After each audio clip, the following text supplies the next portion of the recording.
I think that whatever position one takes on Brexit, the two sides are at least agreed on the fact that they want a strong, proud, and socially coherent United Kingdom.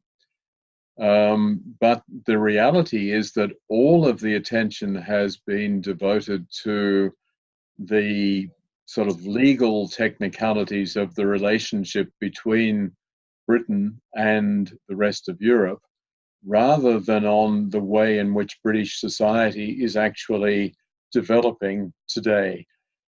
What we actually see is, with the fraying of the social safety net, with the emergence of much greater economic insecurity across a lot of different income groups in the UK, there is a real threat, I think, to the values, to the aspirations that both sides in the Brexit debate have, but no attention is being paid to those developments. I don't think the opposition has done nearly enough to highlight the challenges of poverty. The Conservative government is, as I've said, clearly in denial. It insists that these problems simply don't exist. And yet there are reports in the media, there are reports in all of the specialised agency analyses in the UK of the dramatic falling apart of the basic fabric of British society in so many areas around the country. That's what needs to be addressed, and that's what's going to determine the real shape of Britain once the Brexit debate is finished. It's The Real News. I'm Lynn Fries. Today's show features the issue of UK poverty, specifically the UK investigation of the UN Special Rapporteur on extreme poverty and human rights, Philip Alston, now that his final report is available online.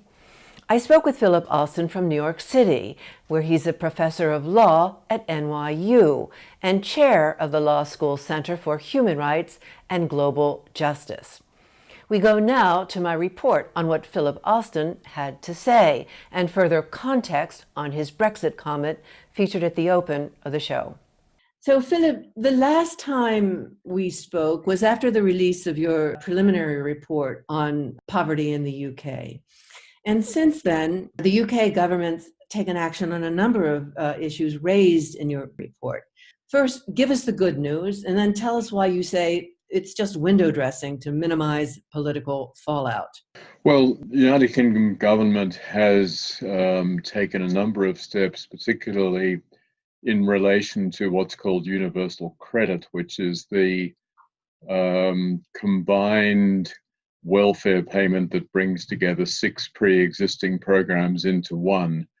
It's an innovative and potentially very good program, which has, in my view, been implemented in a way that is counterproductive. It's got a lot of criticism in the United Kingdom from all of the leading welfare groups. And in response, I think in part to the report that I brought out, the Secretary of State for Work and Pensions has announced a series of significant changes. To give you an example, the system seeks to ensure the cooperation of welfare beneficiaries by imposing very severe penalties or sanctions for non-compliance. So if they are late for meetings, if they don't look for enough jobs, if they don't spend enough time searching each week and so on, they can be subject to penalties. Those penalties were, until very recently, for as long as 3 years. In other words, a complete ban on all payments for a 3-year period. The Secretary of State has now wound that back, and the limit is 6 months. That's a significant improvement. On a number of other aspects, some of them reasonably technical, but nonetheless very important for welfare recipients, the Secretary of State has also loosened the regulations, and that's, I think, a very good outcome. But nonetheless, my assessment is that this doesn't change the basic policy. The basic policy is what's called in Britain austerity. Now, austerity for most of us means that there is an economic or financial crisis and temporarily something has to be done to save money. But in the UK context, austerity has really been instead a policy designed to systematically cut back on the sort of role that government plays in assisting people in need. And there is no sign that that overall project is changing. Philip, you said the endlessly repeated response that there are more people in employment than ever before overlooks inconvenient facts, and that the government is sticking to a work, not welfare mantra. It's very popular in conservative circles these days in many countries to say that the answer to people's problems is work and not welfare. And there is no doubt that work is a key solution to poverty, and rising employment rates in the United Kingdom are a very good sign. The difficulty is that the UK has actually achieved close to full employment. There's no real prospect that the rates will go up from here. But even with full employment, there are 12 million people who are still living in poverty. There are still 1.5 to 2 million people living in what is officially designated as destitution. There is widespread homelessness. There is very extensive use of food banks. All of the social indicators are in very bad shape. And so the question is, if employment is the only solution and there's nothing more that can be gained through that, why is it that so many people are still living in poverty? And the answer is, first of all, that a lot of the people, of course, are either too old or otherwise unable to work. Children are particularly affected. 1/3 of all children at a minimum in the UK live in poverty. And then you've got the problem of in-work poverty. In other words, people who are working, very often full-time, but not able to earn enough money to live on. And so there remains, as there is in every society, a need for a significant social safety net where the government will really provide the necessary short-term assistance and, if necessary, long-term for those who simply can't make it on their own and for whom employment is not the only answer. You've said that the government's austerity program has badly damaged the social safety net, and you compared the country's welfare overhauls to a version of a Victorian workhouse. The analogy that I make in the report is to a Dickensian vision of a workhouse. If you go back historically, the characteristics of that workhouse were that the conditions were such that no one really wanted to go into a workhouse unless they were absolutely desperate and had no other alternative. I think that's the way in which the UK welfare system is being shaped these days. The penalties that were imposed in the workhouses were draconian. Again, that has echoes of the penalties that are relied upon heavily today. And the rewards for being in the workhouse were also absolutely minimal. In addition, there was the requirement of long days of work, often in make-work jobs, the classic crushing stones for the sake of it. And again, in the UK system, you've got this 35 hours a week of job searching, which needs to be demonstrated by anyone who's receiving these benefits. And that's fine. It's a reasonable system if you're looking at the first 10, 12, whatever weeks. But if someone is forced to continue putting in 35 hours every week when nothing has been happening for the preceding 12 weeks, it begins to look like crushing stones rather than looking for creative solutions. Why is it that this person isn't able to find employment, and what can we do more constructively apart from the more or less punitive insistence that they demonstrate that they've spent 35 hours searching computer databases, walking around, looking for potential employment. You made a Twitter comment that rather than addressing the substance, the UK government has sought to distract from the troubling findings of this report by misrepresenting the process behind it. What do you mean by that? Well, the UK government has pointed to the fact that my visit took only 11 days. It's actually 12 and not 11. And the implication is that I arrived in the UK knowing absolutely nothing. And at the end of 12 days, I was in a position to write a detailed report. That, of course, is a complete misrepresentation. Any international visit of this sort, whether it's by the International Monetary Fund or the World Bank or a special rapporteur, is built upon a huge amount of prior research. In my case, my staff and I conducted hundreds of interviews with experts in the United Kingdom. We collected over 300 submissions, detailed, all of which are available online, from different think tanks and other interested parties.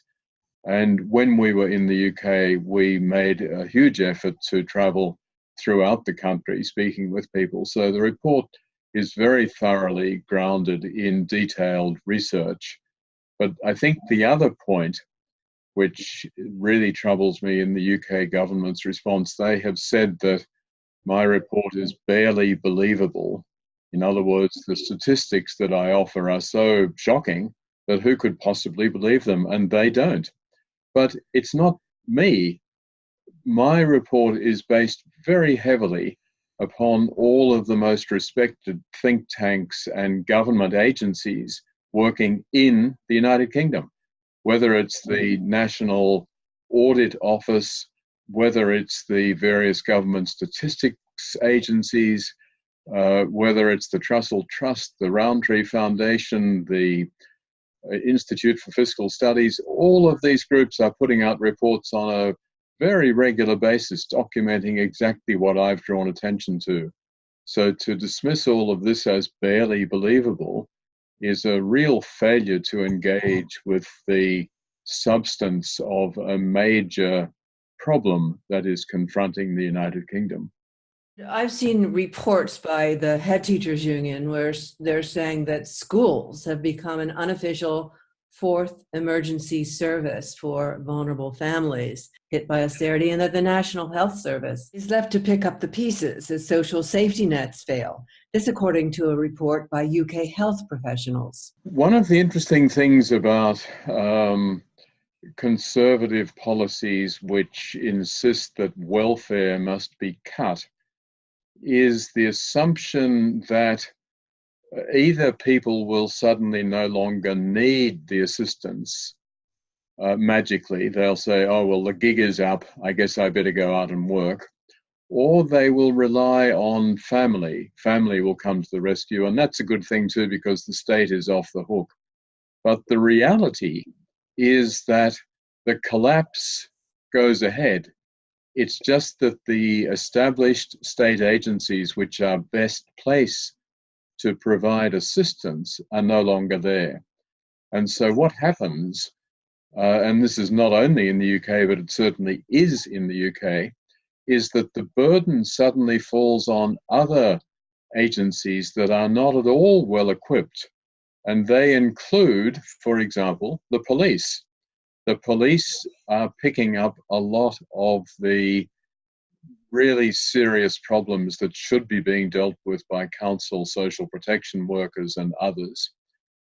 Teachers at schools are being called upon to provide emergency food and clothing and other forms of assistance.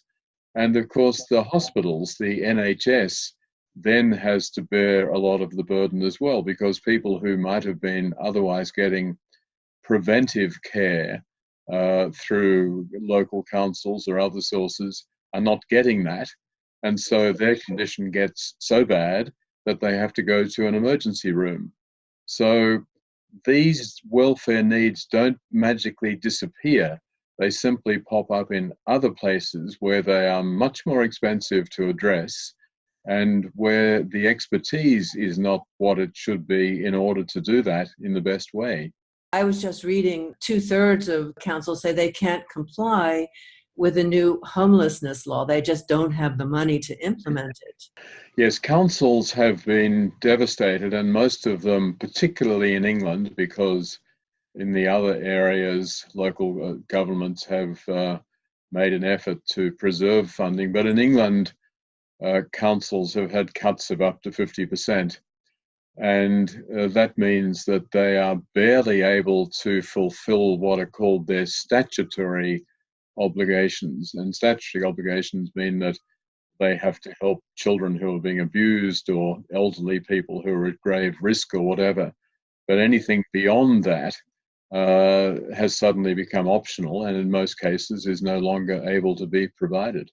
In the press release for your final report, said that in response to this social calamity, the UK government has doubled down on its policies, and it's hard to imagine a recipe better designed to exacerbate inequality and poverty and to undermine the life prospects of many millions. If you have 1/3 of the children of your population already living in poverty, and if the predictions are that that percentage is going to increase fairly significantly in the years ahead, then just from an economic perspective, the sort of workforce that you're preparing is going to be substandard. These children are not getting the nutrition they need, they're not getting the childcare, they're not getting the education.